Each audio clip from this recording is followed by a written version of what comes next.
नमस्कार, मी मनीषा. माझी पाककृतीमध्ये सर्वांचे मनापासून स्वागत. तर चला, आज मी करते साधा सिंपल आपला पावट्याचा भात. ओके, तर मी सुरुवात करूया. टोप मी तापायला ठेवला आहे, त्याच्यामध्ये मी टाकते 1 चमचाभर तूप. तुम्हाला जर आवडत असेल ना तर तूप तुम्ही नंतर वरतून टाकलं तरी चालेल. मला फोडणीला खूप आवडतं म्हणून मी फोडणीमध्ये टाकलं आहे. आणि थोडंसं टाकते तेल.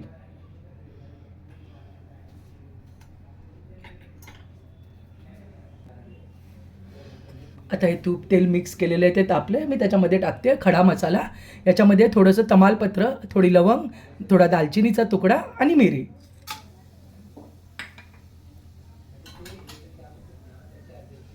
थोडासा गॅस वाढवते, एकदम बारीक केलेला. याच्याबरोबरच टाकते थोडेसे जिरे,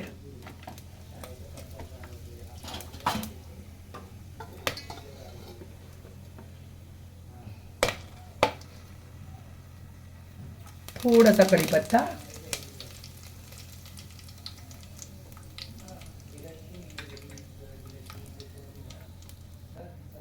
आता टाकते त्याच्यामध्ये कांदा. 2 मीडियम साईजचे कांदे चिरले. मिक्स करते कांदा सगळा. आता गॅस मीडियमच ठेवला आहे मी.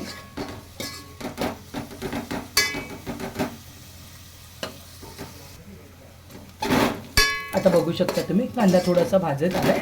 आता ह्याच्यामध्ये मी टाकते थोडीशी कोथिंबीर, थोडासा हिंग आणि मिक्सरला लावलं आलं, लसूण, मिरची आणि कोथिंबीर. थोडंसं जाडसर वाटून घेतलं. ते मी अगोदर टाकलं नाही, कारण काय होतं ना, मिरची वगैरे ती लगेच आपली करपते. मग आता काय ना, आता ह्याच्याबरोबर त्याची छान चव उतरते. आलं वगैरे असलं ना की डायरेक्ट तेलात टाकलं ना की ते लगेच त्याचं करपलं जातं कधी कधी.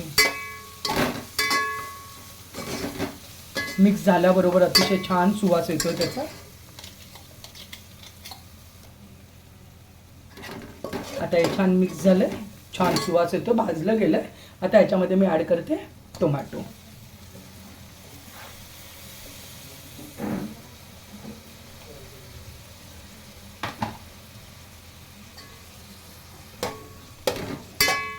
ते छान आपल्याला मिक्स करून घ्यायचं आहे.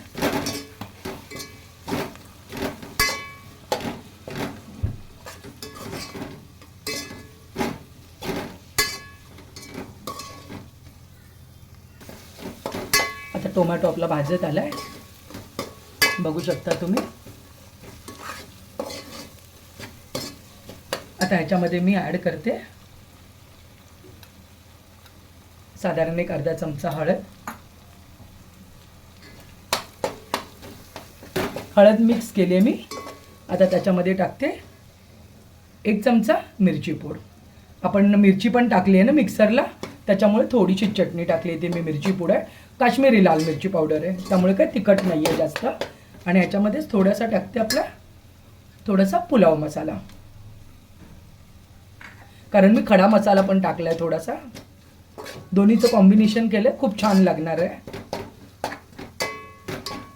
आता हे सगळं छान मिक्स झालं आहे, छान सुवास येतोय. आता ह्याच्यामध्ये मी टाकते पावटा. स्वच्छ धुवून घेतलाय मी. मिक्स करून घ्या. एक साधारण 2-3 मिनिटं आपल्याला छान मिक्स करून घ्यायचं. आता पावटा आपला छान मिक्स झाला. खरंच खूप सुंदर सुवास येतोय, अगदी सुंदर. हा साधारण 3 वाटी तांदूळ घेतलेला आहे मी, धुवून सुकवला आहे तो. म्हणजे साधारण 20 मिनिटं झालं मी ठेवलेला, त्यामुळे तो बघा तुम्ही एकदम मस्त झाला आहे, सुडसुडीत एकदम.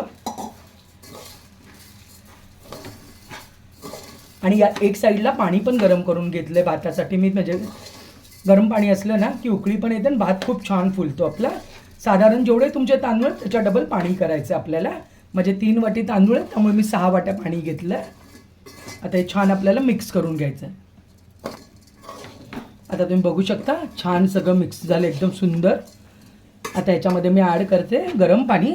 थोडंसं आपल्या मिक्सरच्या भांड्यामध्ये पण थोडंसं गरम पाणी टाकलं आहे मी, ते मी फिरवून टाकते सगळं ह्याच्यात. गॅस 2 मिनिटं वाढवते. आणि आता हे बाकीचं आपलं गरम करून घेतलेलं पाणी आहे ते ओतते मी त्याच्यामध्ये.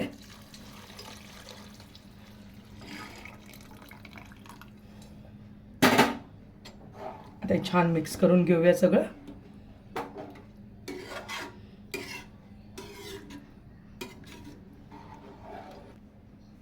आता मी गॅस पूर्ण वाढवलाय आणि आता मीठ ॲड करते. चवीनुसार आपल्याला मीठ टाकायचं आहे.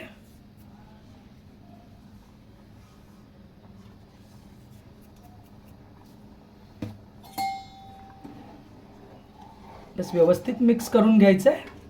आता उकळी फुटेल. उकळी फुटली की आपल्याला झाकून ठेवायचं आहे आणि एक साधारण 7-8 मिनिटामध्ये होतो. नॉर्मल धरला तरी 10 मिनिटं पकडा. उकळी यायसाठी पण 2 मिनिटं मी झाकून ठेवते म्हणजे उकळी येईल त्याला. एक साधारण 2 मिनिटं गेलेत. भाताला उकळी फुटली का बघूया. हां छान उकळी फुटले.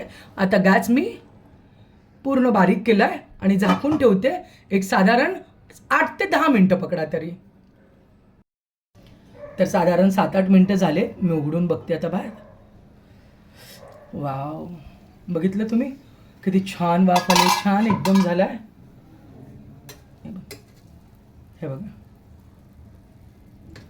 छान एकदम सुटसुटीत झाला. एकदम मस्त सुटसुटीत झाला आहे. आता मी सगळं जरा व्यवस्थित मिक्स करून घेते आणि मिक्स करून परत 1-2 मिनिटं गॅस बंद करून झाकून ठेवणार आहे. हे बघा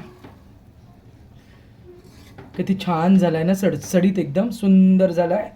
आता गॅस बंद करते आणि बंद करून आपल्याला असाच एक 5-10 मिनिटं तुम्ही जेव्हा जेवायला बसणार आहे तेव्हा त्याच्या अगोदर एकदा उघडून बघून घ्या. आणि वरतून तुम्हाला तूप परत आवडत असेल तर वरतून परत तुम्ही 1 चमचाभर तूप घातलं ना तरी सुद्धा चालेल. आता मी याला परत एकदा झाकून ठेवते.